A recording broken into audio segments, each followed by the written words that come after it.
இன்னும் 3 நாட்கள் தான் இருக்கு. 3 நாட்களுக்கு பிறகு நாம எல்லாருமே ஒரு புதிய ஆண்டுக்குள்ளாக பிரவேசிக்க போகிறோம். நம்ம எல்லாருடைய மனசுலேயும் 2 காரியங்கள் ஓடிக்கிட்டு இருக்கும். முதலாவது காரியம், போன வருடம் கர்த்தர் நமக்கு கொடுத்த அந்த வாக்குத்தத்தம் நிறைவேறினதா என்கிற அந்த ஒரு கேள்வி.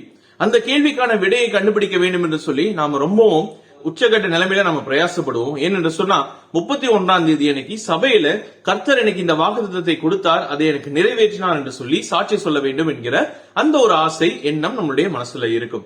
இரண்டாவதாக, அடுத்த வருடம் எனக்கு எப்படிப்பட்டதாக அமைய போகிறது என்பதை நாம் எடுக்கக்கூடிய அந்த வாக்குத்தத்த வசனத்தை வைத்து நாம் புரிந்து கொள்வதற்காக அந்த ஒரு விஷயத்திற்காக நாம் காத்துக்கொண்டு இருக்கக்கூடியவர்களாக இருப்போம்.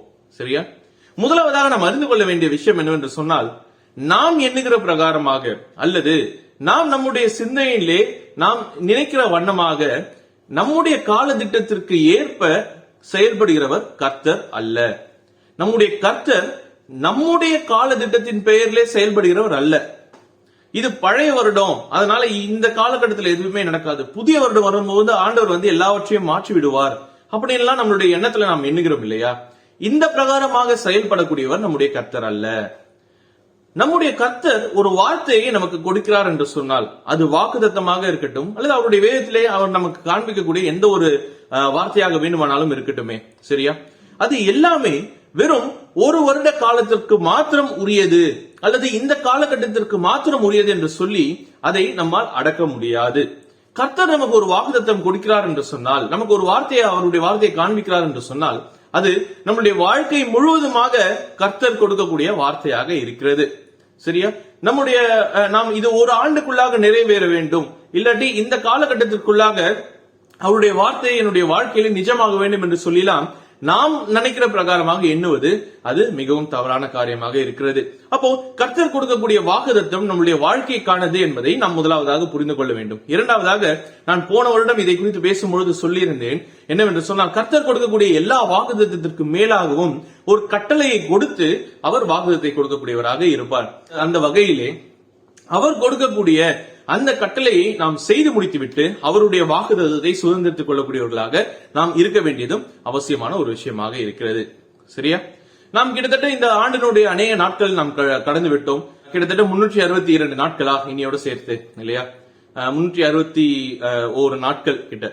சோ இந்த 360 நாட்களும் நம்முடைய வாழ்க்கையிலே நம்முடைய சூழல்கள் எப்படிப்பட்டதாக வேண்டுமானாலும் இருந்திருக்கலாம். சில பேர் ரொம்பவும் சந்தோஷமாக கழித்திருப்பார்கள், சில பேர் மிகவும் கடினமான சூழலுக்குள்ளாக கடந்து போயிருப்பார்கள். சிலருக்கு எல்லா நாட்களும் மகிழ்ச்சியுடைய நாட்களாக இருந்திருக்கும். அவர்களுடைய வாழ்க்கையில அவர்களுக்கு வேண்டிய உயர்வுகள் காணப்பட்டிருக்கும். ஒரு சிலர் அவர்களுடைய வாழ்க்கையிலே மிகவும் கடுமையான தோல்விகளை சந்திக்கக்கூடியவர்களாக அவர்கள் இருந்திருப்பார்கள். ஆனால் இப்படி எந்த சூழல்களுக்குள்ளாக நாம் கடந்து சென்றிருந்தாலும் கூட ஒரு விஷயத்தை நாம் ஒற்றுக்கொள்ள முடியும். அது என்னவென்று சொன்னால், இந்த ஆண்டினுடைய எல்லா நாட்களிலேயும் எல்லா மணி நேரங்களிலேயும் ஒவ்வொரு மணி துளிகளிலேயும் கர்த்தர் நமக்கு உண்மையுள்ளவராக இருந்திருக்கிறார் என்பதை மாத்திரம் நம்மால் நிச்சயமாக சொல்ல முடியும். அதை நாம் ஒவ்வொரு நாளும் நம்முடைய வாழ்க்கையிலே அனுபவிக்கக்கூடியவர்களாக நாம் இருந்திருப்போம், இல்லையா? நம்முடைய பாடல் புத்தகத்திலே ஒரு பாடல் இருக்கிறது, சிலுவை அண்டையில் வந்து நம்பி நிற்கையில் பாவபாரம் நீங்கி வாழ்வடைந்தேன் என்று சொல்லி.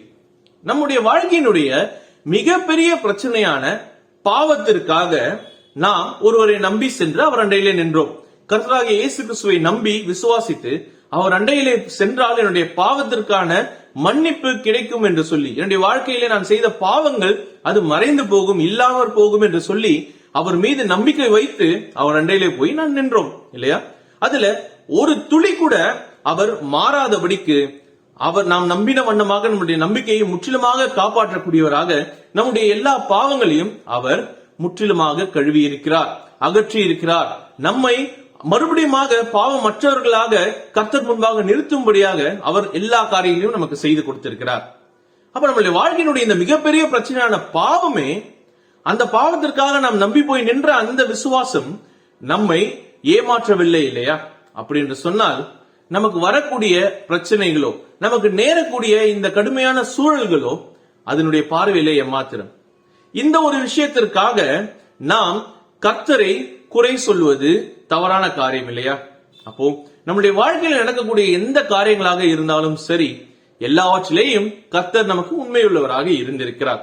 சரி, நான் ஏன் இதற்கெல்லாம் குறை சொல்லக்கூடாது கர்த்தரை என்று நாம் யோசிக்கும் பொழுது, நம்முடைய வாழ்க்கையில் நடக்கிற பிரச்சனைகளுக்கு ஒரு சில காரணங்கள் இருக்கலாம். ஒன்று, நாம் நம்முடைய ஆவிக்குரிய நிலைமையிலே சரியானவர்களாக மாறுகிறதற்கு ஏற்றதாக, அதற்கு ஏற்ப கர்த்தர் நமக்கு அதை அனுமதித்திருக்கலாம். இரண்டு, அது நம்முடைய வாழ்க்கைக்கான ஒரு சோதனையாக காணப்படலாம். மூன்று, நாம் அந்த நேரத்தில் எப்படியாக செயல்படுகிறோமோ அதை வைத்து மற்றவர்கள் நம்மை பார்த்து கர்த்தரை அறிந்து கொள்ளுகிறதற்கான ஒரு வாய்ப்பாக அது இருக்கலாம். நான்கு, நாம் செய்த தவறின் நிமித்தமாக கர்த்தர் அதை நமக்கு அனுமதித்திருக்கலாம். இதுல நாம் எந்த காரணத்திற்காக இது நமக்கு வந்திருந்தாலும் கூட கர்த்தர் நம்மை கைவிடவில்லை என்பது உண்மையான ஒரு விஷயமாக இருக்கிறது. சரியா? எந்த காரணத்திற்காக வந்தாலும் சரி, கர்த்தர் என்னை கைவிடவில்லை என்பதை நாம் புரிந்து கொண்டிருப்போம். அதே நேரத்திலே நாம் எல்லாரும் நிகழ்காலத்திலே நடக்கக்கூடிய இந்த பிரச்சனைகளை மாத்திரம் பார்த்து அநேக விஷயங்களை செய்யக்கூடியவர்களாக இருப்போம்.